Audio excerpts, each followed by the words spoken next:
ireo fahotana tsy tambo isaina intsony mialahelo manaraka ihany tapakevitra nefa tsy verinalana hoany fa ny androko sisaoarina topasako maso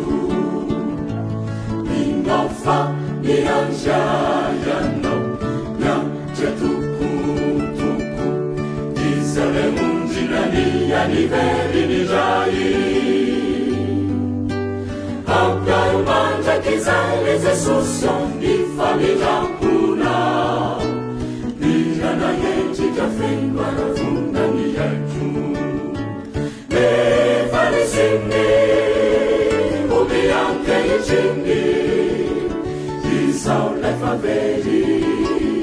tafaverin'ny dray mihiraosana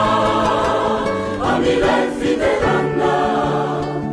oyaoe vonokanarakana aoanio mandrakizay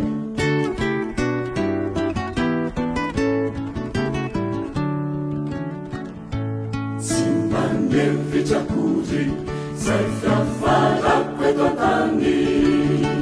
vavomaika misosoka ihany tsy nahitany soa tsy tonga ry efavoa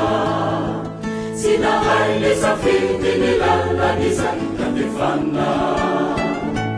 manantena ry tompo tsy halaoaianao hanafakay aminy fahotako rehetra fiainana sambatra tsy manapetra no hovantany koa zay reno fanantenana ao an-tsaiko hatrizao